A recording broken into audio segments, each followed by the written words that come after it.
बिस्मिल्लाहिर्रहमानिर्रहीम। अस्सलाम वालेकुम डियर स्टूडेंट्स। आज हम केमिस्ट्री 11th क्लास के चैप्टर नंबर 1 का लेक्चर नंबर 5 स्टार्ट करेंगे और हमारा आज का टॉपिक है मॉलिक्यूलर आइन। इसके अलावा एंड पर हम कैट आइन और एन आइन में डिफरेंस पर भी बात करेंगे।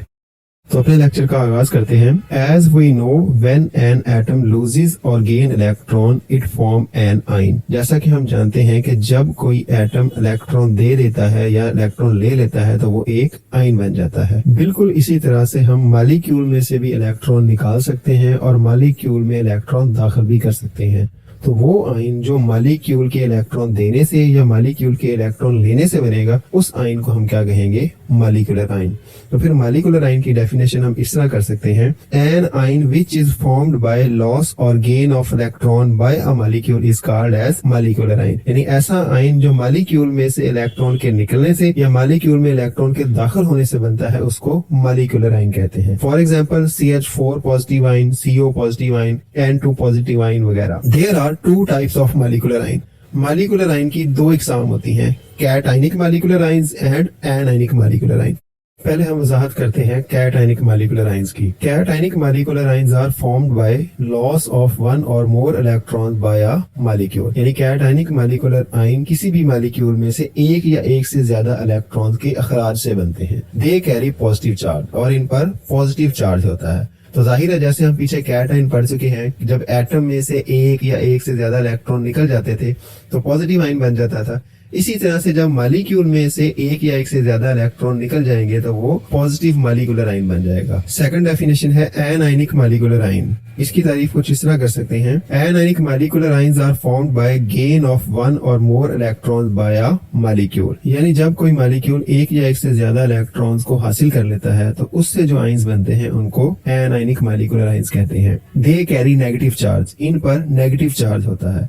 जितने इलेक्ट्रॉन ये हासिल करेंगे उतने ही इनके ऊपर नेगेटिव चार्जेस आएंगे। अगर कोई मॉलिक्यूल 1 इलेक्ट्रॉन हासिल करेगा तो उसके ऊपर 1 नेगेटिव चार्ज आएगा और कोई 2 इलेक्ट्रॉन हासिल करेगा तो उसके ऊपर 2 नेगेटिव चार्ज आएगा। बिल्कुल उसी तरह से जैसे हम पीछे कैट आइन और एन आइन की वजाहत प्रीवियस लेक्चर में कर चुके हैं। तो एन आइनिक मॉलिक्यूलर आइन की एग्जांपल हो सकती है BF3 नेगेटिव एंड O2-2।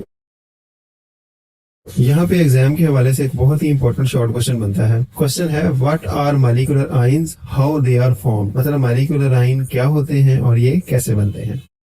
इस क्वेश्चन के 2 पार्ट हैं। पहले पार्ट में वो हमसे पूछ रहा है कि मॉलिक्यूलर आइन होते क्या हैं। तो उस हिस्से में आप मॉलिक्यूलर आइन की डेफिनेशन लिख देंगे जिसकी हम पहले वजाहत कर चुके हैं और साथ उसकी एग्जांपल दे देंगे। नेक्स्ट पार्ट है इसका हाउ दे आर फॉर्म्ड, यानी ये मॉलिक्यूलर आइन कैसे बनते हैं। तो उसके लिए हम देखते हैं फॉर्मेशन और जनरेशन ऑफ मॉलिक्यूलर आइन। किसी भी मॉलिक्यूल को आइन में कन्वर्ट करने के लिए सबसे पहले उस मॉलिक्यूल को गैसियस स्टेट में कन्वर्ट किया जाता है और उसके बाद उसके ऊपर हाई एनर्जी वाली कोई भी रेज स्ट्राइक करवाई जाती हैं।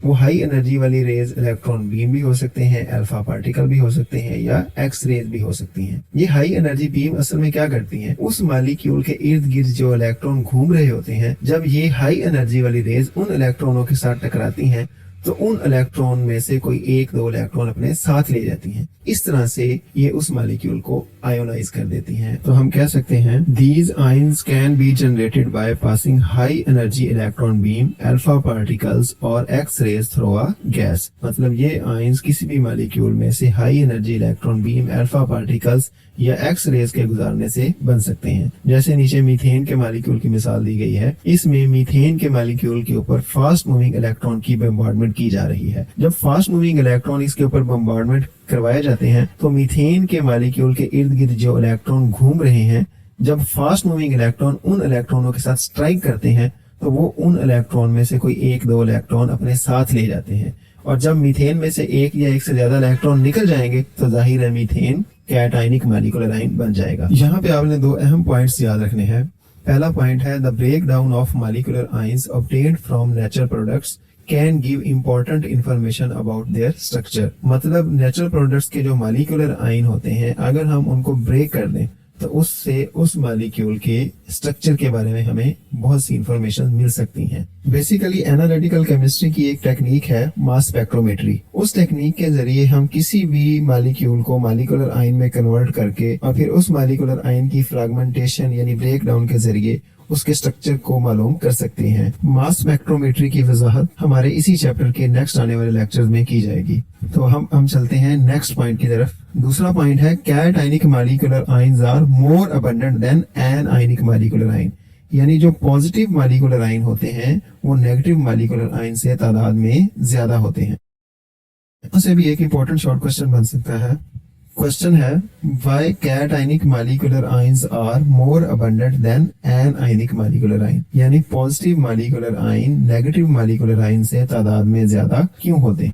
इस क्वेश्चन का आंसर हम इस तरह कर सकते हैं, we can easily remove electrons from a molecule by passing fast moving electrons alpha particles और x rays for formation of cationic molecular ions. मतलब हम किसी भी मॉलिक्यूल में से बहुत आसानी से इलेक्ट्रॉन निकाल सकते हैं अगर हम उसमें से fast moving electron alpha particle और एक्स रेज गुजार दें। तो वो fast moving electron x rays या अल्फा पार्टिकल उस मॉलिक्यूल में से इलेक्ट्रॉन्स को नॉकआउट कर देंगी और बड़ी आसानी से हमें कैटायनिक मॉलिक्यूलर आयंस मिल जाएंगे। But as we know molecules have completely filled valence shell and they are stable. Moreover they repel the incoming electrons, so it is very difficult to add electron in a molecule for formation of anionic molecular ion. मतलब हम जानते हैं कि जब atoms आपस में मिलकर molecule बनाते हैं तो वो अपने आखिरी शेल में इलेक्ट्रॉन पूरे कर लेते हैं और स्टेबल हो जाते हैं। अब उनके आखिरी शेल में इलेक्ट्रॉन पूरे हैं। अब जब मजीद इलेक्ट्रॉन उसमें ऐड करने लगेंगे तो वो आने वाले इलेक्ट्रॉन को रिपेल करेंगे। इस वजह से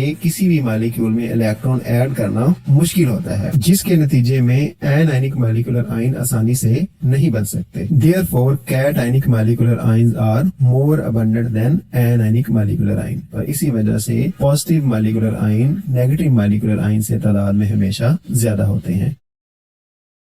आयंस वाले टॉपिक में से एक बहुत ही इंपॉर्टेंट शॉर्ट क्वेश्चन है, what is difference between cation and anion. Previous lecture क्योंकि बहुत लंबा होता जा रहा था तो इसलिए उसमें इसकी वजाहत नहीं की गई। तो अब यहाँ हम इस क्वेश्चन का जवाब जो है वो देखते हैं। इस क्वेश्चन के आंसर के लिए आप एक तरफ कैटायन लिख लेंगे और एक तरफ एनायंस लिख लेंगे और एक एक करके इनके दरमियान जो फर्क है उसकी वजाहत करेंगे। सबसे पहला पॉइंट है कैटायन के नीचे हम लिखेंगे it is formed by loss of electron, यानी ये इलेक्ट्रॉन्स के अखराज से बनता है। और anion it is formed by gain of electron, ये इलेक्ट्रॉन्स के हासिल करने से बनता है। कैटायन के लिए दूसरा पॉइंट है इट हैज पॉजिटिव चार्ज, मतलब इस पर पॉजिटिव चार्ज होता है। और anion it has negative charge, यानी इस पर नेगेटिव चार्ज होता है। थर्ड पॉइंट है कैटायन के लिए it's formation is always endothermic, यानी कैटायन बनने का अमल हमेशा एंडोथर्मिक होता है, इसके बनने में हमेशा हीट जज़ब होती है। और एनायन के लिए इट्स फॉर्मेशन में बी एक्सोथर्मिक और एंडोथर्मिक, यानी इसके बनने का अमल एक्सोथर्मिक भी हो सकता है और एंडोथर्मिक भी हो सकता है। इसकी वजाहत हम लेक्चर नंबर 4 में बहुत अच्छी तरह कर चुके हैं कि यूनी नेगेटिव आयन बनने का प्रोसेस एक्सोथर्मिक होता है और यूनी नेगेटिव के अलावा बाकी जितने भी आयन बनते हैं उनके बनने का प्रोसेस एंडोथर्मिक होता है। चौथा पॉइंट है the size of cation is always smaller than it's parent atom, मतलब कैटायन का साइज अपने एटम से हमेशा छोटा होता है। और anion the size of anion is always greater than it's parent atom, मतलब नेगेटिव आयन या एनायन का साइज अपने एटम से हमेशा ज्यादा होता है। तो कैटायन का साइज छोटा क्यों होता है, एनायन का साइज बड़ा क्यों होता है, इसकी वजाहत इंशाल्लाह हम चैप्टर नंबर 6 में करेंगे। 6 पॉइंट है मेटल्स फॉर्म कैटायंस, यानी जो मेटल्स होती हैं वो हमेशा कैटायन या पॉजिटिव आयंस बनाती हैं। ऐसे तमाम एलिमेंट्स जिनके आखिरी शेल में इलेक्ट्रॉन 4 या 4 से कम होते हैं तो वो अपने आखिरी शेल में 8 इलेक्ट्रॉन मुकम्मल करने के लिए दूसरे एलिमेंट को इलेक्ट्रॉन दे देते हैं और ऐसे तमाम एलिमेंट्स मेटल्स कहलाते हैं। जैसे एक एलिमेंट के आखिरी शेल में एक इलेक्ट्रॉन है तो उसको अपने आखिरी शेल में 8 इलेक्ट्रॉन पूरे करने के लिए 7 इलेक्ट्रॉन की जरूरत है। अब इसके पास दो रास्ते हैं, या तो वो किसी दूसरे एलिमेंट से 7 इलेक्ट्रॉन ले ले या वो अपना एक इलेक्ट्रॉन किसी दूसरे एलिमेंट को दे दे। तो जाहिर सी बात है कि 7 इलेक्ट्रॉन लेना मुश्किल काम है और एक इलेक्ट्रॉन देना आसान है, तो इसी वजह से वो एक इलेक्ट्रॉन दे देता है और देने के बाद पॉजिटिव आयन बन जाता है। इसी तरह से जिस एलिमेंट के आखिरी शेल में 2 इलेक्ट्रॉन होंगे वो 2 दे देगा, 6 लेगा नहीं। इसी तरह से जिसके आखिरी शेल में 3 इलेक्ट्रॉन इलेक्ट्रॉन होंगे वो 3 देगा, 5 लेगा नहीं। तो इसलिए हम कहते हैं कि जिनके आखिरी शेल में 4 से कम इलेक्ट्रॉन होते हैं वो अपने वैलेंस शेल के इलेक्ट्रॉन दे देते हैं, और ऐसे तमाम एलिमेंट जो इलेक्ट्रॉन देते हैं उनको मेटल्स कहा जाता है और वो हमेशा पॉजिटिव आयन बनाते हैं। और एनाइंस के लिए 5वां पॉइंट है नॉन मेटल्स फॉर्म एनाइंस, और जो नॉन मेटल होती हैं वो एनाइन बनाती हैं। नॉन मेटल्स ऐसे एलिमेंट को कहा जाता है जो अपने आखिरी शेल में इलेक्ट्रॉन हासिल करने का रुझान रखती हैं। जैसे फ्लोरीन के आखिरी शेल में 7 इलेक्ट्रॉन होते हैं और इसके पास भी 2 रास्ते हैं, या तो ये अपने 7 इलेक्ट्रॉन किसी को दे दे या किसी से 1 इलेक्ट्रॉन ले ले। तो जाहिर सी बात है कि 1 इलेक्ट्रॉन लेना आसान है, तो इस वजह से फ्लोरीन 1 इलेक्ट्रॉन लेकर F- नेगेटिव आयन बन जाता है। और इसी तरह से ऑक्सीजन के आखिरी शेल में 6 इलेक्ट्रॉन होते हैं, तो ये 2 इलेक्ट्रॉन कबूल करने की सलाहियत रखता है। और नाइट्रोजन के आखिरी शेल में 5 इलेक्ट्रॉन होते हैं, तो ये 3 इलेक्ट्रॉन कबूल करने की सलाहियत रखता है। तो इस तरह से ये तमाम एलिमेंट जो अपने आखिरी शेल में इलेक्ट्रॉन लेकर नेगेटिव आयन्स बना रहे हैं ये नॉन मेटल्स कहलाते हैं। लास्ट पॉइंट है एग्जांपल्स का। तो छठे पॉइंट में हम कैटाइंस की एग्जांपल में लिख सकते हैं sodium positive ion, Fe+2 ion and Al+3 ion. इसी तरह से नेगेटिव आयन की एग्जांपल में जिनका हम पहले जिक्र भी कर चुके हैं, nitrogen -3 ion, oxygen -2 ion and fluorine -1 ion. तो यहाँ पे हम अपने आज के लेक्चर का इख्तिताम करते हैं। इंशाल्लाह मिलते हैं नेक्स्ट वीडियो में नए लेक्चर के साथ। तब तक के लिए अल्लाह हाफिज।